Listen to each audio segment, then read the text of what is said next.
Question है कि calculate the internal energy change for each of the following process. Internal energy change मतलब delta U पूछ रहा है। क्या पूछ रहा है?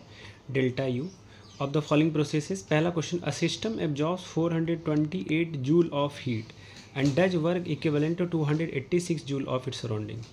तो फर्स्ट क्वेश्चन में देख सकते हो कि कह रहा है कि जो हीट जो है सिस्टम एब्जॉर्ब कर रहा है। यहाँ पे सॉल्यूशंस में heat absorb by the system, अगर सिस्टम हीट एब्जॉर्ब कर रहा है तो प्लस क्यू होगा, तो that's why it will be 428 joule, that will be in plus sign. Next आगे कह रहा है कि and does work equivalent to this much of joule on its surrounding. तो work done by the system हो रहा है, तो work done by the system minus W होता है, माइन नेगेटिव होता है, दैट्स वाई माइनस 286 जूल होगा। अब फर्स्ट लॉ ऑफ डायनेमिक्स के इक्वेशंस लगा दोगे तुम from first law of thermodynamic equations, delta U equals to Q plus W, change in internal energy equals to heat plus work done. Delta U को delta U लिखो, Q मेरा 428 plus में है लेकिन डब्ल्यू मेरा -200 में, सब्ट्रैक्ट करोगे 142 joule आ गया। इट मीन्स इंटरनल एनर्जी जो है सिस्टम का वो इंक्रीज कर जाएगा कितना, 142 जूल ऑफ वर्क से। इसका मतलब क्या, अगर सिस्टम एब्जॉर्ब कर रहा है हीट को लेकिन वो वर्क इक्विवेलेंट कुछ इक्विवेलेंट वर्क कर रहा है सराउंडिंग्स में, तो जो इंटरनल एनर्जी है ना वो इंक्रीज्ड हो जाएगा उस सिस्टम का बाय 142 जूल। नेक्स्ट क्वेश्चन इसमें ही है, 62 joule of work is done on the system. तो 62 joule work done on the system क्या होगा, प्लस डब्ल्यू होता है, ठीक है। And 128 joule of heat is transferred to the surrounding. Heat transferred मतलब heat given out by the system, तो minus में होगा यहाँ पे, इसलिए लिख दिया मैंने heat given out by the system minus Q. तो Q equal to minus Q, Q equals to minus Q which is -128 joule, और work done on the system था दैट इज 62 जूल। तो W equal to plus W, that's why plus 62। अब again from first law of thermodynamics से equations लगा दोगे, delta U equals to Q plus W. Delta U को delta U लिखो, Q is -128 and W is +62, आप यहाँ से देख सकते हो प्लस है ये,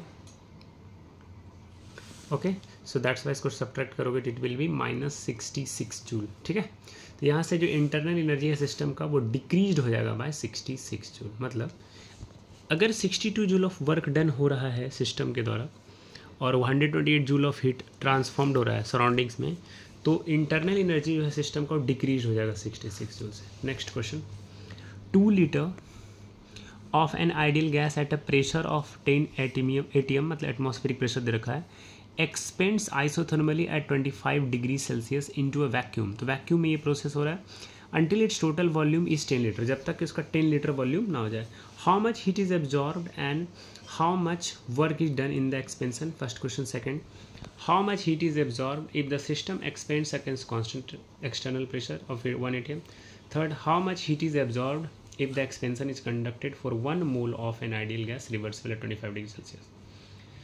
तो पहले मैं फर्स्ट का सोल्यूशन करूँगा कि how much heat is absorbed and how much work is done on the expansion.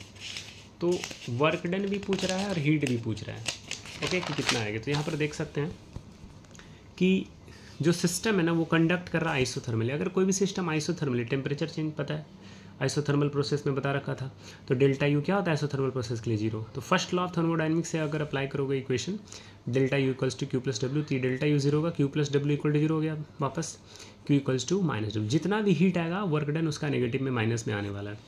Q equals to minus W का फॉर्मूला भी पढ़ रखे हो, माइनस पी एक्सटर्नल डेल्टा भी होता है। देखो माइनस की जगह माइनस, और ये डब्ल्यू का फॉर्मूला था minus P external delta we, minus into minus plus P external delta we. Delta we क्या होगा, V2 माइनस V1। 10 लीटर में 2 atm, 10 में 2 माइनस करोगे तो 8 लीटर आ गया। सो पी एक्सटर्नल इंटू 8 लीटर, और एक्सपेंशन वैक्यूम में हो रहा है तो इसका मतलब क्या होगा, एक्सटर्नल प्रेशर पी एक्सटर्नल जो है वो 0 होता है। Means Q equals to minus W equal to 0 into 8, 0 into 8 0। इसका मतलब जो हीट है और वर्क है वो दोनों 0 होगा। इसका मतलब क्या होगा कि कोई भी वर्क डन नहीं हो रहा है और कोई भी हीट एब्जॉर्ब नहीं हो रही। It means no work is done and no heat is absorbed. अब थर्ड वाला क्वेश्चन देख लो फिर से वापस एक बार,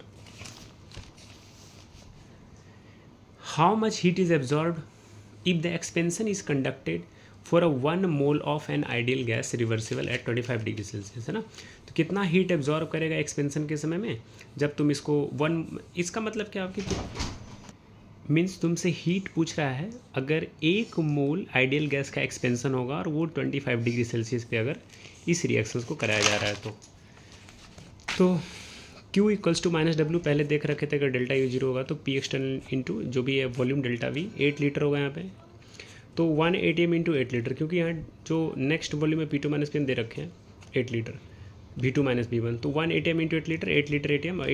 अगर लीटर ATM में इसको जूल में ट्रांसफॉर्म करना है तो 1 लीटर ATM में होता है 101.3 जूल, तो 8 इंटू 101.3 जूल से मल्टीप्लाई करोगे 8 को, तो this will be 810.4 joule Q heat आ गया। ओके, ये सेकंड वाले क्वेश्चंस का आंसर है। सेकंड वाले को तो भी देखे नहीं ना, how much heat is absorbed by the system expansion against constant external pressure of 1 ATM, ये वाला क्वेश्चन। थर्ड को आप करेंगे कि how much heat is absorbed by the expansion conducted on 1 molar of the ideal gas. ये easy question, formula लगाना बस basically. तो Q equals to minus W means minus into minus plus हो जाएगा 2.303 nRT log V2 by V1। 2.303 N की value number of moles 1 दे रखा था पीछे, 1 मोल है ना, 1 मोल, इसका मतलब N1 है।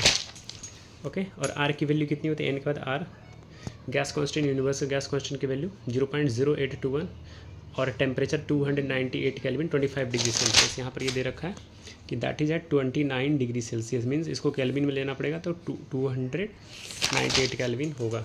ओके, और log 10/2 log V2 by V1 10 है, 10 लीटर, और V1 2 लीटर, 10/2 कट करोगे तो 5 आएगा। लॉग 5 की वैल्यू होती है 0.6990। अब ये सारे नंबर को मल्टीप्लाई करोगे तो लीटर ATM में यूनिट आएगी, दैट इज़ 39.384971442। इतने नंबर नहीं लेंगे, 384 भी ले सकते हैं, 39.384 बाकी मैंने लिख रखा है। अब लीटर ATM को मैंने पहले समझाया कि अगर इसको ट्रांसफॉर्म करनी है जूल में तो 101.3 से मल्टीप्लाई कर दोगे तो दिस विल 39989 697 तक ले सकते हैं। फिर अगर इसको देखो ये जूल में, किलो जूल में लाना तो डेसिमल 3 डिजिट पहले शिफ्ट कर दोगे, यहाँ जूल लिख दिया, अगर मैंने इसको राउंड ऑफ कर दिया तो 69 को 7 लिख सकते हैं। ओके, तो 3 डिजिट पहले करोगे, 1000 से मल्टीप्लाई करें, this will be none other than kilo joule, so 3.9897। अब इसको राउंड ऑफ करो, 7 है तो एक इंक्रीज होगा तो ये 10 होगा, तो ये भी इसको इंक्रीज कर देगा, मीन्स 90 हो जाएगा, 89 कितना होगा 90 हो जाएगी, तो 3.990 किलो जूल आंसर।